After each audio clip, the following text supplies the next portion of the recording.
In the calculus of modern warfare, geography is destiny. For decades, the Russian Federation has maintained a strategic stranglehold over the Baltic Sea.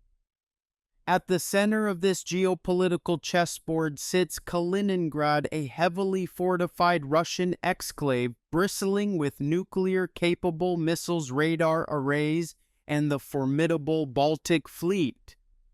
It is a dagger aimed directly at the heart of NATO. For years, Western military planners faced a nightmare scenario: the Suwalki Gap, a narrow 65-kilometer land corridor connecting Poland to the Baltic States, could be severed in a matter of hours by a synchronized Russian thrust from Kaliningrad and Belarus.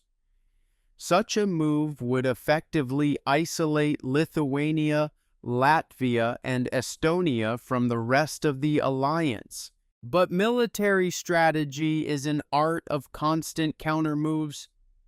While the world's attention was fixed on the land corridors, Warsaw executed a masterclass in asymmetrical engineering. Long before the full-scale invasion of Ukraine sent shockwaves through Europe, Poland quietly spent $450 million to neutralize one of Vladimir Putin's most effective maritime choke points. This is the story of the Vistula Spit Canal, a small 1.5-kilometer cut through the earth that fundamentally rewrote the naval operational map of the Baltic region, rendering Russia's historic maritime blockade useless. To understand the military necessity of this project, we must look back to the closing days of World War II. In 1945, Soviet engineers, under the direct orders of Joseph Stalin, drew a highly calculated border. They split the Vistula Lagoon in half, placing the northern section under Moscow's control. Crucially, the only natural outlet from the lagoon to the open waters of the Baltic Sea was the Strait of Baltic. By drawing the border just south of this strait, Stalin ensured that every single Polish vessel wishing to access the open ocean from the historic port of Elbląg had to sail directly through Soviet and later Russian territorial waters. Moscow did not hesitate to weaponize this geographical anomaly. Between 2006 and 2010, the Kremlin imposed a de facto maritime quarantine on Polish shipping.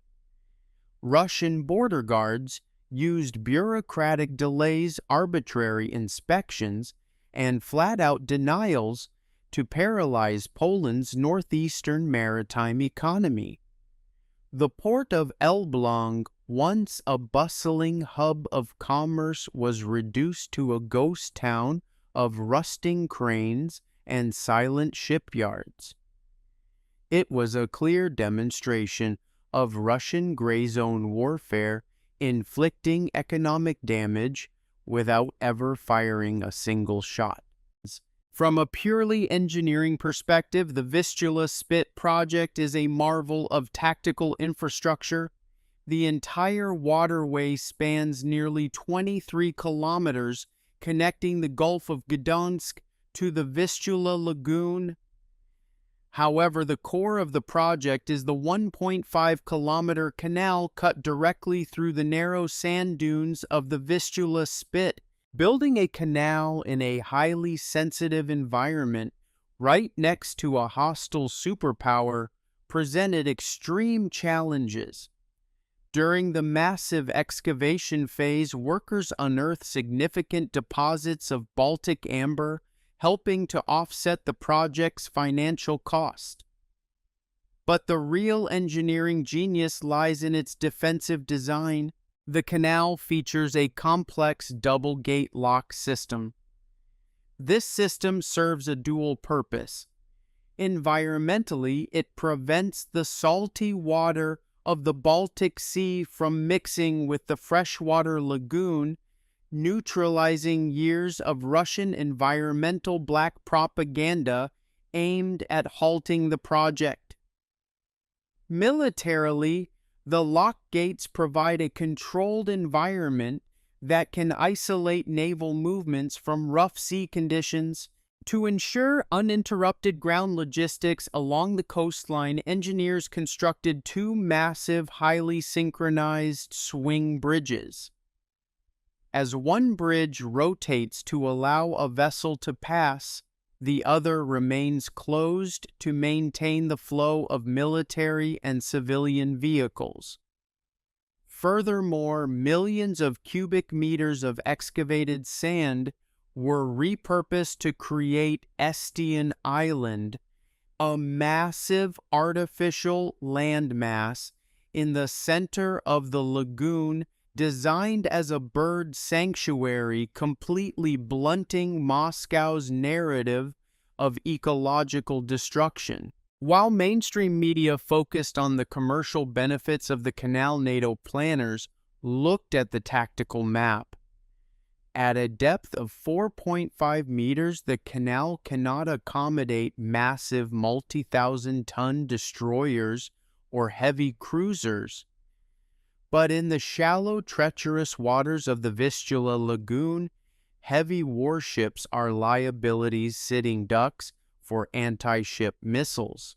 Instead, the Vistula Canal is tailor-made for modern littoral warfare.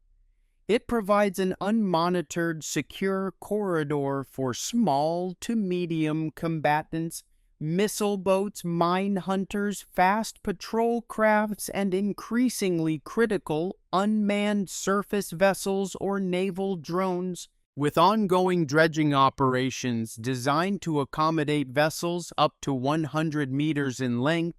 The Polish Navy can now deploy special forces and coastal defense assets deep into the lagoon within seconds.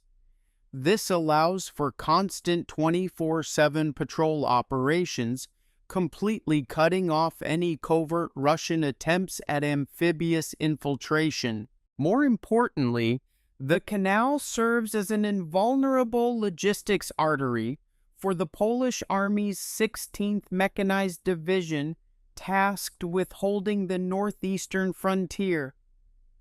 In a high-intensity conflict with Russia, land infrastructure like railways and highways would immediately become high-priority targets for Russian precision artillery and Iskander missiles.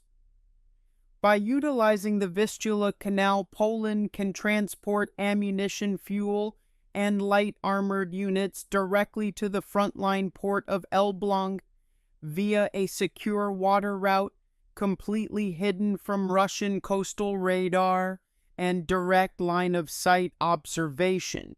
When we scale out the map, the strategic butterfly effect of this $450 million investment becomes clear. It is not just a Polish asset, it is a vital pillar of NATO's collective defense of the Baltic States. Consider the dreaded Suwalki Gap scenario. If Russian and Belarusian forces seal that land corridor, Lithuania, Latvia, and Estonia are effectively cut off by land.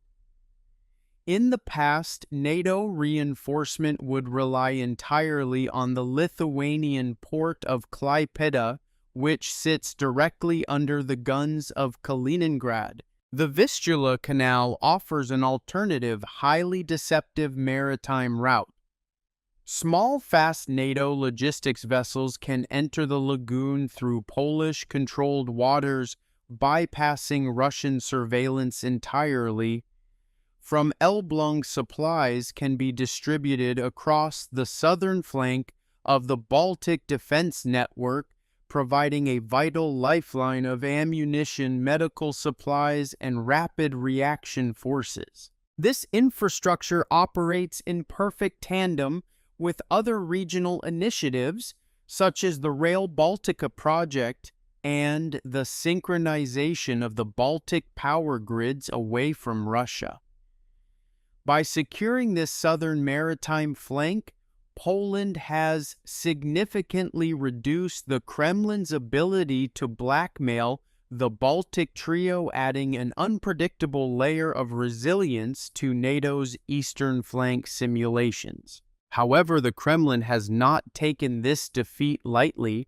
Moscow views the entry of any NATO-aligned vessel into the Vistula Lagoon as a direct threat to its national security. In response, Kaliningrad has been transformed into one of the most dense anti-access/area denial, or A2/AD bubbles on the planet. To counter the canal's strategic advantage, Russia relies on a multi-layered tier of advanced weaponry. Hidden deep within the forests of Kaliningrad are the Iskander-M ballistic missile systems. Capable of carrying nuclear warheads and possessing a range of over 500 kilometers, these missiles can target the canal's locks, bridges, and command centers within minutes of a conflict starting. In the skies, S-400 air defense batteries cast an impenetrable radar net with a 400-kilometer horizon, tracking Polish F-35 stealth fighters from the moment they take off. Along the coastline, the Bastion P anti-ship missile system stands ready to engage any surface vessel attempting to approach the canal's northern entrance. But perhaps the most insidious threat is non-kinetic. Kaliningrad houses the Murmansk BN and Krasuka 4 electronic warfare complexes. These powerful systems emit massive jamming waves capable of paralyzing military communications, blinding drone networks, and disrupting GPS signals across the entire Baltic Sea, a phenomenon civilian aircraft have already experienced in recent years. In response to this overwhelming threat, Shadow Poland has integrated the canal's defense into its multi-billion-dollar East Shield project. The banks of the waterway are now fortified with advanced optical sensors, acoustic detectors, anti-drone grids, and heavily entrenched territorial defense forces. Warsaw knows that losing this bypass route is not an option. The Vistula Spit Canal proves that in modern military strategy, massive, expensive projects aren't always the ones that alter history. Sometimes a simple, well-placed 1.5-kilometer trench can disrupt the geopolitical plans of an aggressive superpower. But the question remains, in the opening hours of a hypothetical World War III, will this $450 million canal hold open NATO's vital logistical lifeline, or will it be instantly pulverized by the overwhelming missile fire concentrated inside Putin's Kaliningrad fortress? Let us know your thoughts in the comments below. Don't forget to subscribe for more in-depth strategic analysis. For watching.